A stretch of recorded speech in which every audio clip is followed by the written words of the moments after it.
Good afternoon, everyone. Welcome to today's Exploring by the Seat of Your Pants Hangout. My name is Joe Grabowski, and I will be your host for today. Really looking forward to today's hangout. We're going out into the field to hang out with Erika Bergman. Erika is a National Geographic Explorer, and she's also a submersible pilot, which is pretty awesome. Erika right now is on an expedition to the Blue Hole in Belize. So a little bit more information. She's on the Research Vessel Brooks McCall, and it's situated at the center of the Lighthouse Reef off the coast of Belize. And for those who haven't looked it up in advance, the Blue Hole is a giant marine sinkhole about 318 meters in diameter and 407 feet deep. So using 2 submersibles and all kinds of gear, including cameras and different sonar arrays, they are taking a look at this area in a way that's never been done before. I should also mention as well that Erika works with Aquatica Submarines as well, and they're the big group kind of spearheading this expedition. So Erika, it's so great to have you joining us today. We're excited to learn about the expedition. We're excited to see the submersibles. And of course, we're excited to see what you've been up to. Oh, well, hey guys, give me a wave if you can hear me. Just saying hi to everybody out there in all the classrooms. I'm super stoked today. I'm coming to you live from a giant research ship, and I thought before I jump into all the really cool exploration that we're doing, I'd give you a tour of the ship. Do you want to see the inside of a research ship? Give me a thumbs up if you want to go with me. All right. So right now we're in what we call the dry lab. This is the work area for scientists. So around me, there's actually all of my crew members working on various science projects. We're in this nice sort of air-conditioned dry lab area. And we're about to go outside. It's a little bit loud out there. So I'm going to hold my microphone really close to my mouth so you guys can hear me as my coworkers are opening the door. Thanks, guys. Here we go outside. What we have out here are giant winches. These pull cable up so that we can launch really big equipment deep underwater. And now I'm going to go down the stairs. And I'm going to show you what's right behind me on deck on the ship. These are our 2. How cool is that? The red one is called Stingray, and the yellow one is called Idabel. So if we go all the way down on deck, hopefully my signal is good all the way down here. I'm actually going to climb up, and I'm going to take you guys inside this submarine. All right, here we go. I might have to put the computer down. It's a 2-handed event. Climb up the ladder. Switch hands. Now we're on top of the sub. You can see the Great Blue Hole is actually right out there, right behind us. And so we've been diving these submarines in about 2 weeks inside of these submarines. It'll get quieter once I'm in here. This is the submarine hatch. And now we can climb on inside. Let's see here. Oh, this is tricky. I've never done it on my laptop before. Here we go. We're inside the submarine. How's my signal? Still good? We had you. Oh, yeah, we got you back. Yep, we've got you. Cool. So this is inside the Stingray. We have a cover on the outside because it's so kind of like hot and sunny out here. Oh, look at this. There's science. There's actually an alarm that's been sitting in here. It's going to beep really loudly. This is what it sounds like if we have any sort of emergency situation and alarm goes off. I'm just going to turn it off. It's going to beep. Let's put it down here. There we go. So inside the sub, how many of you play video games? This is going to look really familiar. This is how we fly the submarine. Does that look familiar? It's a gamepad controller. It's called a SCUF controller. And this is what we actually use to operate the thrusters on the submarine. It's really cool. So usually the pilot sits here. I've got the gamepad controller in my lap, And then I'm always talking to the surface. So I put on this headset, just like this, and then I talk to the surface. Topside, Stingray. We are at depth 400 feet, ready to ascend. And we talk to the surface the whole time. So we call that our underwater telephone. And it just shoots really loud sound all the way through the ocean up to the surface. We have a few more things in here. We've got oxygen, high pressure air. We've got our computer monitor, which tells us how deep we are, how far off bottom. And then we sit in this beautiful bubble and we look at the world around us. There's Annabelle out there. We can check all of our gauges, which are just outside the sub. And that's it. It's really hot, so I'm gonna get out. Okay, here it comes. All right, give me 1 second. Da-da-da.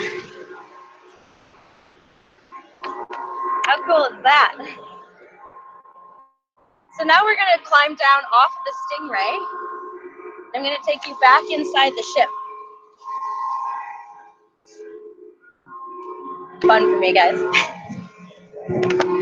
Take you a little closer to the Idabel.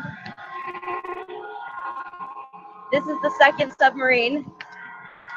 This is actually a giant window, but it's protected right now. It's got a hard cover on it just to protect it. But same as the Stingray, the people climb in through that hatch right there. That's where the people go in and out. So both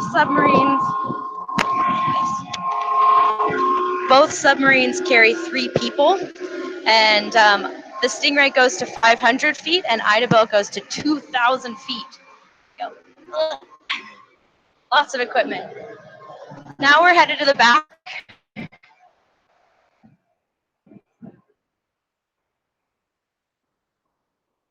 Everybody's working hard.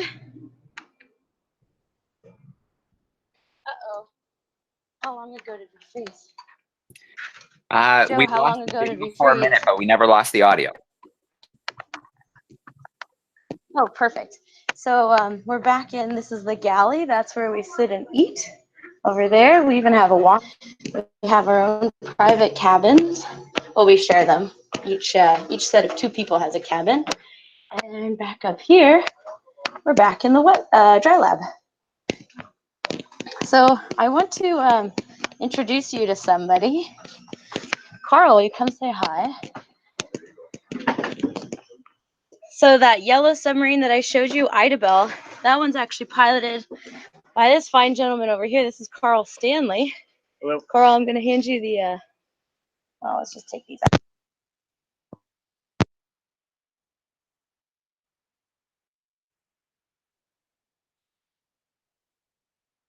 So Erika, we lost you when you pulled the headset out. You might just need to go to the settings bar at the top. It looks like a little gear, and just switch it over to the. You can talk now. I think I've got you back now. Can you hear me? Yeah, I can hear you. Oh, hey Carl, how are you? Good. Good. Well, great to meet you. Thanks for jumping in with us. And yeah, do you want to tell us a little bit about the Idabel? Well, Idabel was specifically designed to operate in Roatan, Honduras, and it's been down more than half a mile, which is 2,650 feet. And it's been operating for, this is its 16th year for tourism in the Bay Islands. And yeah, we get into the zone of total darkness, which starts at around 1,800 feet. It's the only operation in the world offering that right now to the general public, and gets the animals down there firsthand that there's no other good way to see. And you built her yourself, didn't you? Yeah, it's actually named after the town in Oklahoma where I built it. I was holed up in an airport hangar for about 1.5 years, sleeping in my hammock in a car and waking up every morning and getting to work. Did all my own welding, most of my own machining. And it's an original design. It's made of 3 spheres of 3 different sizes. so that the people can both stand up or lie down if they want, but it's overall displacement and weight are very similar to what a single sphere sub would be for the same capabilities, but you're able to stand and lie down, so it's more versatile like that. You can do longer trips. Done a lot of trips in the 8-9 hour range and a handful in the 20 to 24 hour range. Very cool. And how's how the dive been so far this week? It's been fantastic, except for the weather. Like this whole trip has been kind of framed in by a spat of real gusty weather at the beginning, and now we're getting into one at the end. But in the middle, when the weather was favorable, we got a lot of dives in and pretty much saw everything we wanted to see in the hole. You know, I'm sure Erika's told you about that already. But yeah, it's been a very unique experience being able to dive with another sub. Been at this 20 years, I've never had the chance to dive with another sub before. That was a real unique and memorable experience that I hope to repeat one day. And going through the halocline, I mean, it adds a whole nother dimension to being underwater. Very cool. Now, Erika, I think I just heard you say now might be a good time to share the video. Sure. Yeah. Oh, yeah, he's asking you if to show the video. Yeah. Sure. I think it's perfect time. Let's roll it. Perfect. I'm going to switch over to share screen now, boys and girls. And You're welcome to hang up. video.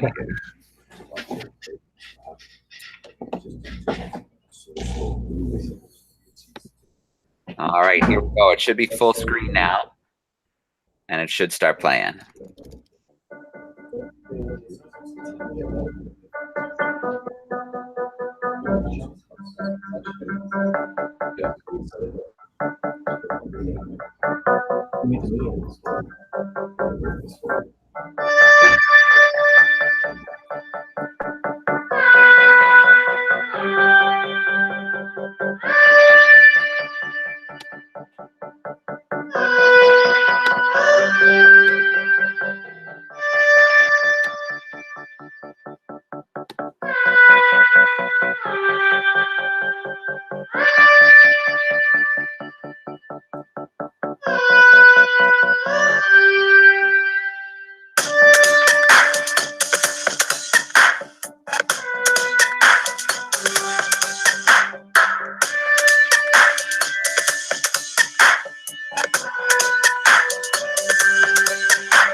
All right.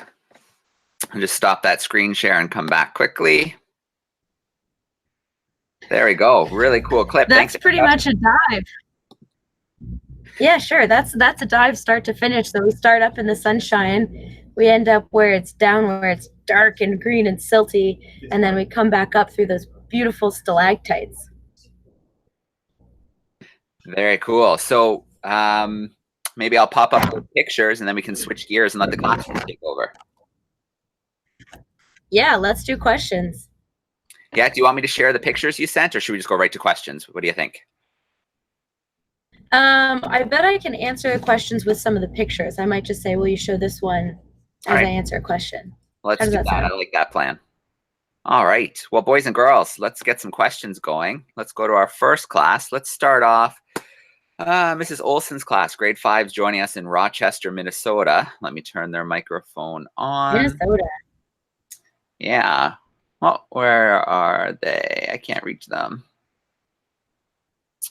I like the robot going on there. Mrs. Olson, do you mind unmuting for me? You're just off my screen. Hey, Mrs. Olson's class, how are you? Good.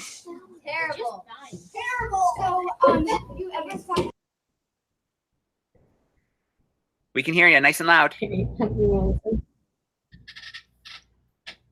Oops. All right, we're ready for it. All right, Mrs. Olson, I think you accidentally muted it again for us. Can you turn it back on for us? Yeah. So, I was wondering, have you ever found any animals in the blue hole thing? Animals? Like Any animals? Yeah. Yeah. What's really cool about it is we see animals at the surface where there's corals, there's fish, there's a bunch of sharks that we've seen, reef sharks. But there's this really interesting thing that happens in this particular hole in Belize. Underneath a certain layer, there's no oxygen left because there's no water cycling through the hole. So it becomes a zero oxygen environment. And there's no animals that can survive in the zero oxygen environment. So there's no life at the bottom. But as you rise up, then you start to see squirrel fish, you start to see sharks, you start to see even black grouper, all kinds of really cool things. Then the higher and higher you go in the hole, the more and more life you start to see again. All right, very cool. I don't think I have a shark picture, but stay tuned. Stay tuned. We'll post some eventually, pretty soon when we get home. All right, thanks for the question to start us off. We're going to go to Mrs. Beckett's group here in Paris, Ontario, and they have to leave shortly, so I want to make sure we get their question in. Let me make sure their microphone's on. Sure. How we doing, Mrs. Beckett's group?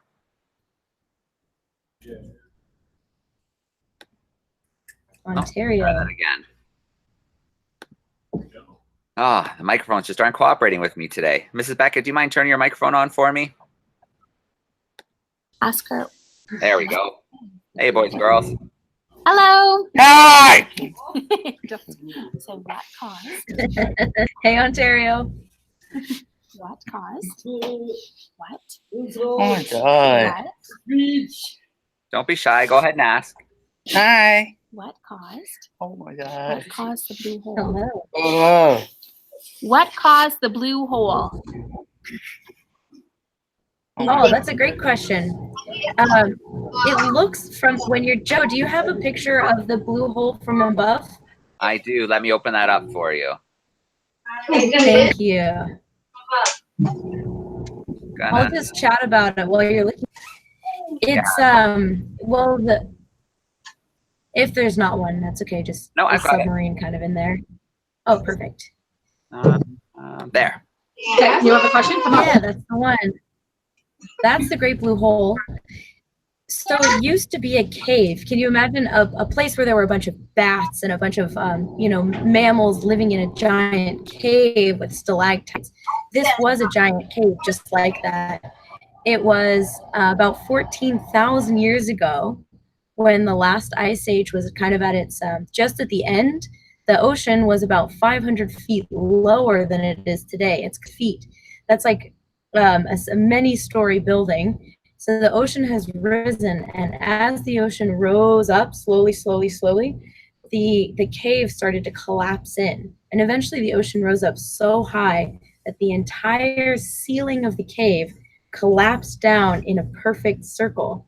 So this is an ancient dry cave that is now an ocean sinkhole. And what's really cool about it is that we can go in there and we can heights and stalagmites and the this beautiful ecosystem that used to exist that's now full of water. This is just That's a great question. All right, awesome. Let's jump to our next classroom. Thank you, Mrs. Beckett's classroom. And if you do have to duck out, thanks for hanging out with us today. Let's go to Mrs. Zadrozny's group, grade 5s, joining us in Bristol, Connecticut. Let me turn their microphone on. How we doing, grade 5s? Huh. I've lost all mic control today, guys, so you're going to have to turn it on for me, Mrs. Zadrozny.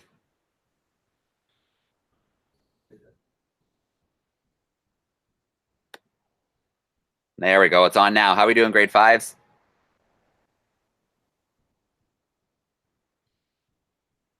We got him? We should. Miss Zadrozny's class, give me a big wave if you can hear us. mute microphone. Oh, yeah, they're there. There you are. And it says your microphone's on. Huh.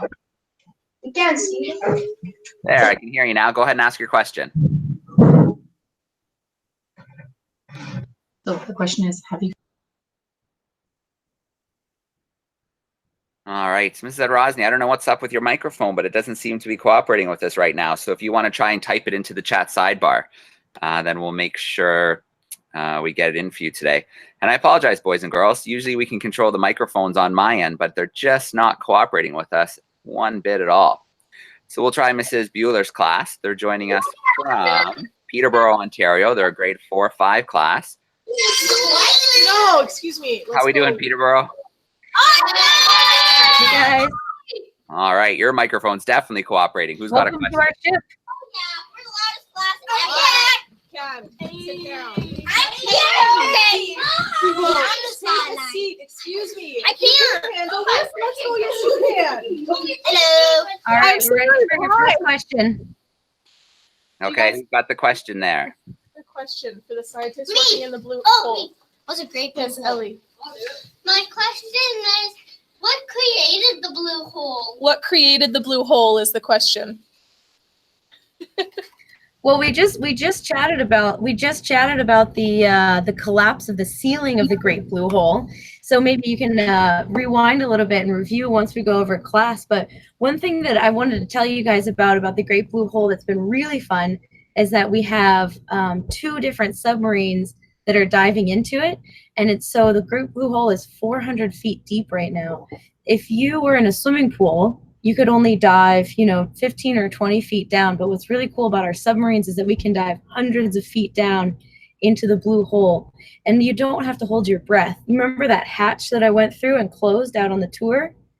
Once you close that hatch, you stay at 1 atmosphere. It's awesome. You just breathe normally. You're dry. You can wear your socks. You can hang out. You can have a conversation. That's the cool thing about these kind of subs is that they can go so deep and they just maintain 1 atmosphere. You guys want to go down and be submarine pilots? Give me a thumbs up if you want to be a submarine pilot. All right. Get some over here. Let's go to Mrs. Blackie's class and let's give their microphone a try, see if it's more cooperative. They're in Oshawa, Ontario, so here in Canada. Let me give it a click and see what happens. Hey, Mrs. Blackie's group.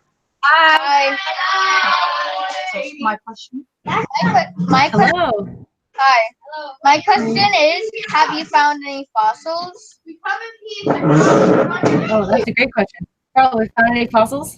Well, the entire walls of the hole are made up of what's basically drowned ancient reef. So that is basically the entire thing is one giant fossil. It's limestone. Have you guys seen limestone? It's basically the shells of ancient organisms that have been building up layer after layer after layer after layer for millennia, for thousands and thousands of years. So it's rock that's built out of the shells of ancient creatures. So it's almost like one giant fossil. In places to the individual types of corals that made up the structure. Great question. And Mrs. Blackie's class, are you guys studying sinkholes right now? Yes, yeah, we were. Yes, we were. Put your thumb up. Yes. Yes, we are. Very cool. So this is the perfect hangout for you guys to join in on. And I got a piece of limestone at my house, so I guess don't think he can hear you right now. I guess I do have a. William, you're not on the mic. Oh, I'm Oh, we can hear him. He's telling us about his limestone. Yes. I do have a piece of limestone. I guess that's a fossil, like you said. I guess I have a fossil. Very cool. All right. Well, we'll swing back to your classroom in a moment. Let's go to another group this time. Let's go to Mrs. Byron's class. They're in Milton. They're a grade 7 class. Let me see if I can turn their microphone on. Hey, Milton, how we doing? All right, Mrs. Byron, I'm going to need you to help me out and turn yours on. That red button up there. See the There they are. How are we, grade 7s? Wants to go up. Hi. So have you ever encountered different types of landforms underneath in the blue hole, like volcanoes or anything? Ooh, interesting question. Not particularly volcanic kind of environment. The Caribbean is not as active tectonically in this area as places where you would see, you know, big volcanic arcs, kind of like more in the Pacific. But what we have here, there are a lot of different features underwater. It's not flat down there. One of the coolest things, if you imagine a cup of water, and if you poured a bunch of sand from the edges down that cup, what it forms in the middle is this little ridge of sand that runs all the way around the inside of the blue hole. So we call it the berm. Big berm that's built up on the sides of the blue hole, and then down in the middle, it's shallow again. So it's this big kind of curving. And that's one of the more interesting forms that we found down there. And it's just from years of sand falling into the blue hole. And what's cool about driving around in a submarine, Joe, can you show one of the pictures of it's a red Stingray submarine looking at a stalactite? Absolutely. Let's start that screen. What's cool while we're driving around is you can actually see waterfalls of sand hole, and the submarines can drive around kind of behind them and in front of them. How's that one? Yeah, these are all our cool sub shots. Yeah, totally. Yeah, so as the submarines are driving around, you can see that we've got these big clear spheres that we look through. The sand just falls down in front of us, and we can go explore all the different terrain down there. Here's a shot of the other submarine as well. One of my favorite features of the rock is when you get below the hydrogen sulfide layer, it's undercut usually by at least 10 feet because the water is so acidic that it's etching into the rock, and the rock is all full of little holes and also has very many sharp edges because it's being dissolved in the acid. All right. Yeah, that's a cool from thing. that screen share. All right, great question. Let's jump back to Mrs. Castillejo's class. They are joining Mrs. Costello. Okay. Actually, this is them right now. How are we doing, 3-4s? All right, who's got a question? You ready, Jack? Loud and proud. What advice would you give to aspiring explorer?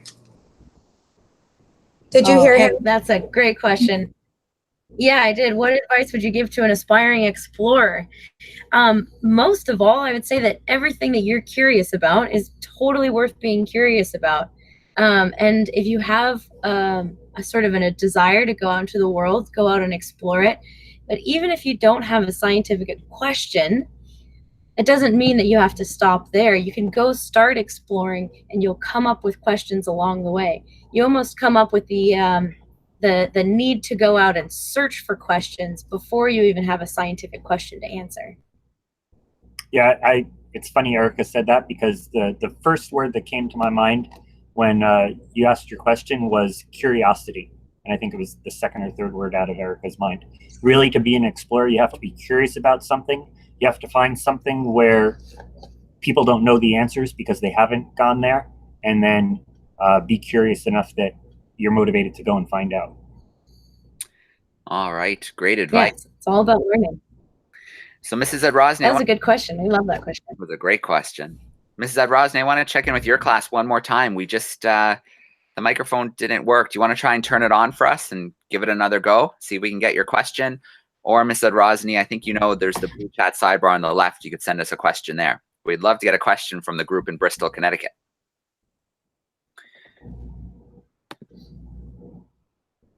All right, just doesn't seem to be cooperating. It's unmuted on my end, but Mrs. Adrosny, use that blue chat sidebar or email me a question, and we'll make sure we get it to your classroom. So let's swing to another live class. This time we're gonna go to Mrs. Olson. If you want to turn your microphone on again, you guys can have another question.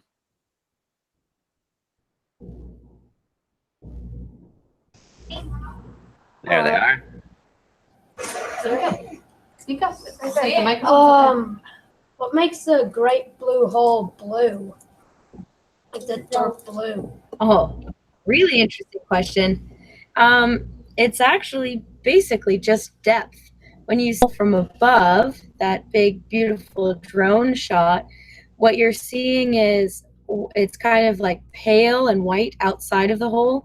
That's because it's shallow. It's reef, sand, sea grasses, coral, And the water's only, between 30 and 40 feet deep. In some places, it's even shallower. So you're actually seeing the bottom through the water. But the blue hole is so deep that all you're seeing is kind of this trench into the ocean that's 400 feet deep. And water absorbs heat, it absorbs radiation, it absorbs light. So it just gets darker and darker and darker down there. So what you're looking at is just the absorption of light by a massive pool of water. Like, to get a little more into it, as you go underwater, the different wavelengths get. Red is the first one to go. Like, if you had a red shirt on in the submarine and you're 50 feet underwater, you physically cannot see red anymore because there's no red light waves making it there. Blue is the last light wave to get absorbed, and the water here is so clear. For example, we've been able to see the surface at 200 to 300 feet on some of our dives. So it works the other way as well. You're able to see down to 300 feet, and the water at those depths, the only color left that's making it down there that hasn't been absorbed already is blue. All right. We have a whole That's a really cool question. Yeah, it's a great question. We've got a whole bunch of classrooms tuning in online as well via YouTube, and I've got some questions coming in there. So I'm going to snag one. I've got someone who's wondering about the difference between cenotes and blue holes. Are they pretty similar, or do they form a little differently? That's a good question. I think the general principle is true. In this particular case, it's sea level rise. My understanding of a lot of cenotes is that many of them are freshwater. In this particular case, our blue hole is saltwater. But if you go to the famous cenotes in Mexico, for example, there might be an aquifer. So an aquifer is kind of a big reservoir of water in our water table. And as the roof of something collapses into an aquifer. And so it might be a big freshwater reservoir, but it's still the eating up of stone over time by water. What do you think? Is that about right? I would say that's about right. I would say they're formed in very much the same way. And a blue hole would, I would say that you could probably have a blue hole within a cenote system. They're very similar in how they were formed. All right. Well, thanks for the question online, and anybody who's watching online, keep them coming. We still have a few more minutes. Mrs. Blackie's class, if you want to turn your microphone back on, we'd love to steal another question. Is there more? Go nice and loud. Nice and Is loud. there more blue holes in your area? Oh, well, that's a really good question. There's actually blue holes all over the world. All over the world. The next largest one is actually in China. There's a very, very deep one in the Bahamas called Dean's Blue Hole. There's cenotes worldwide. It's pretty common for water levels on Earth to change and for water to kind of fill up whatever space is left. Do you remember the name of the one in China? No. No, it's a giant, giant blue hole in China. But yeah, they're all over the place. If you search for blue holes across the world, you're going to find handfuls of them. But this one is famous for being so absolutely perfectly circular, and it's the largest one across. It's 1,000 feet across.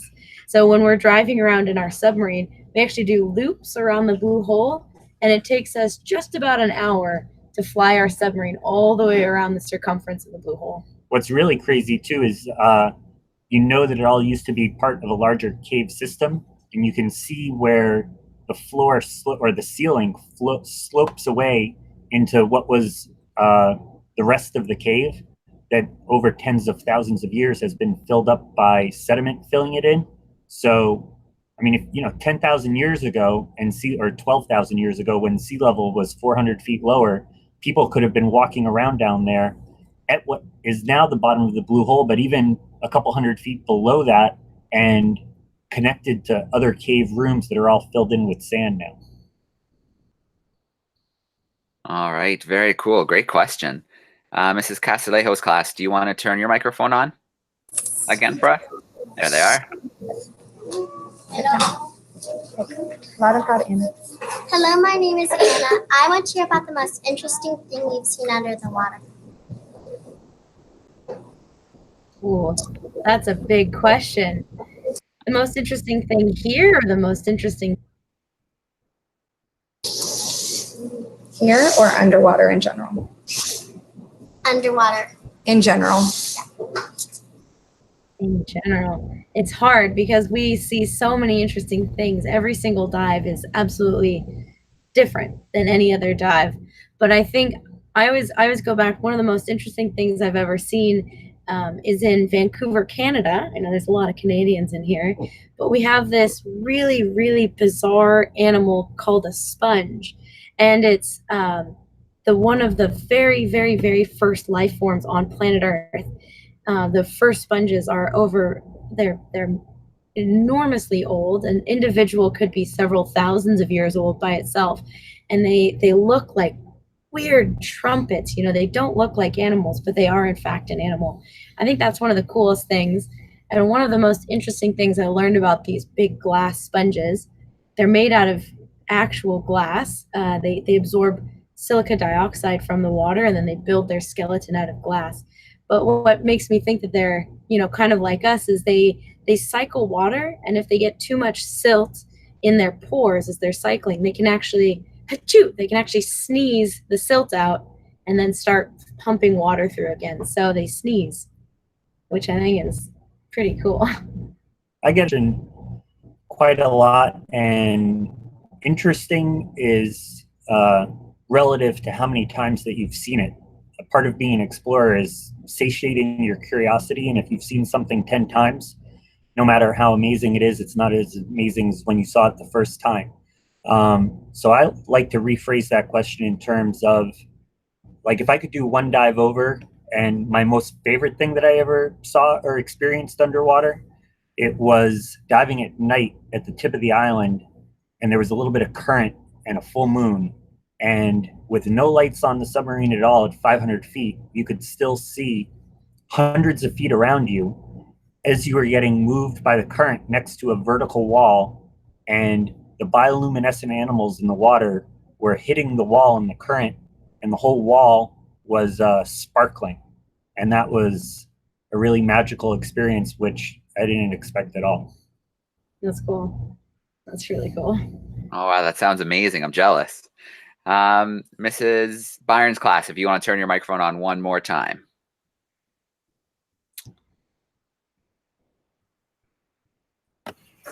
There we are. Hi.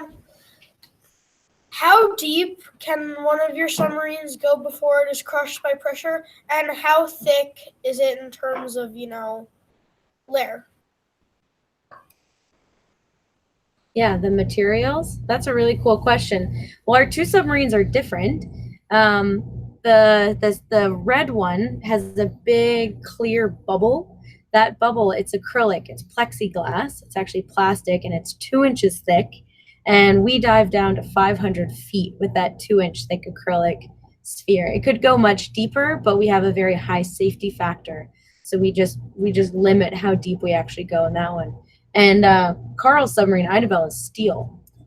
Yeah, the majority of my pressure hull is steel, which is as little as half an inch thick, but steel being much stronger than plastic. Idabel has been as deep as 2,660 feet, and could probably go about 1,000 feet deeper than that before it actually collapsed. All right, amazing. Mrs. Bueller's class, if you want to turn your microphone on, you guys can have one more question.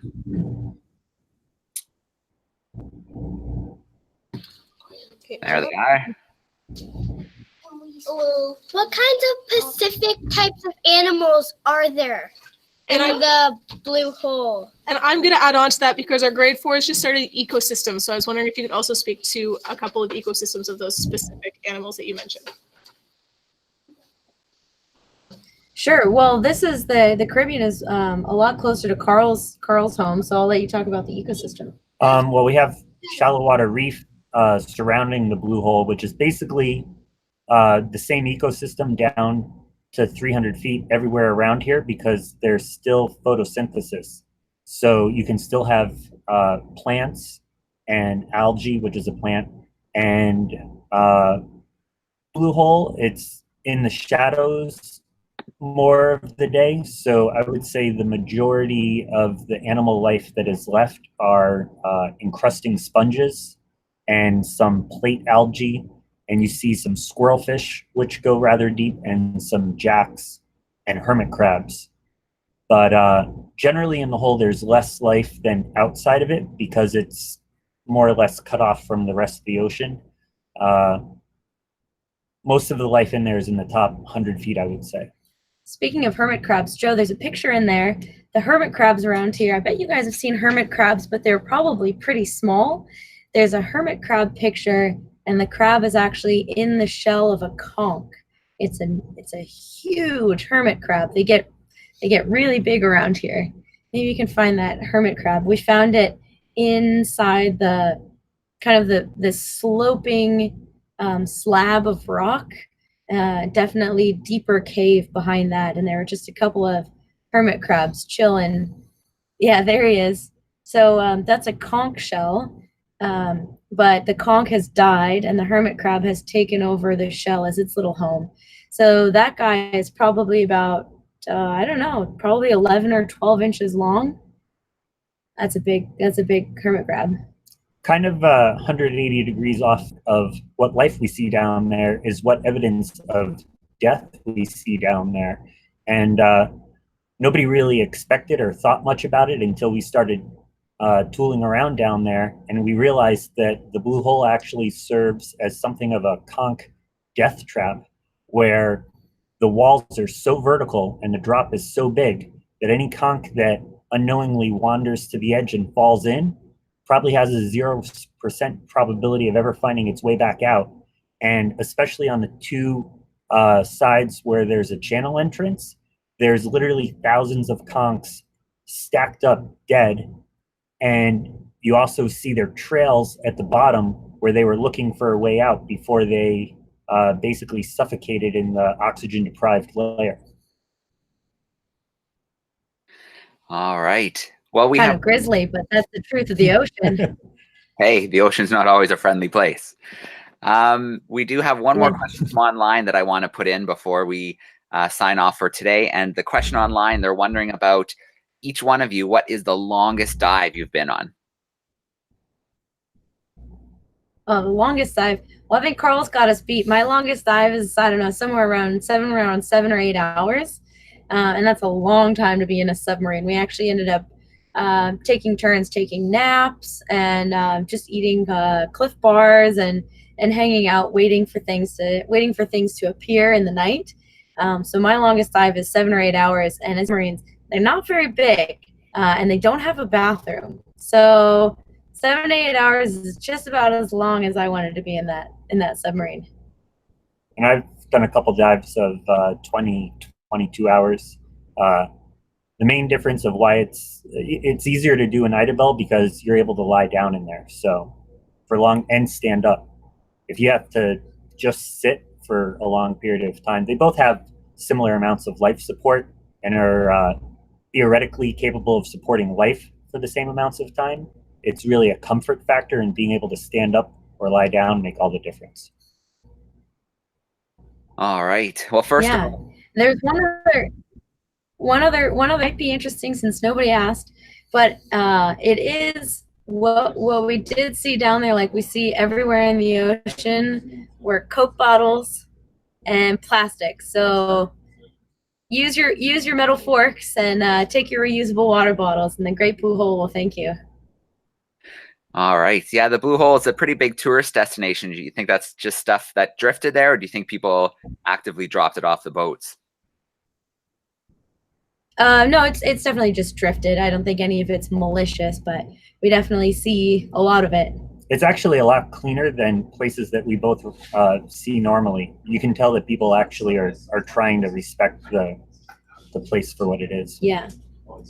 All right. Good to hear. But I do feel that, in the future, people will probably look back at this as being the error of plastic and that we all made a mistake in using it so much. And there's no way that in 50 years that people are going to be using plastic the way they do now.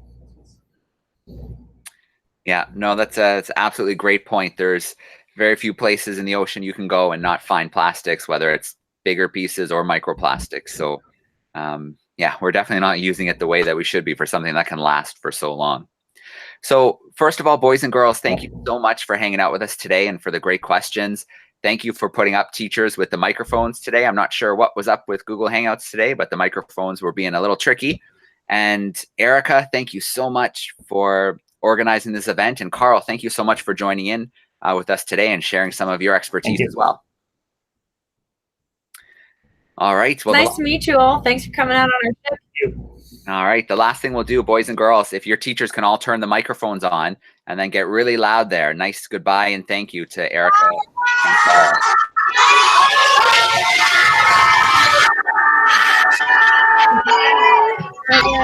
Thanks again, everybody, for hanging out. Thank you so much, Erika and Carl.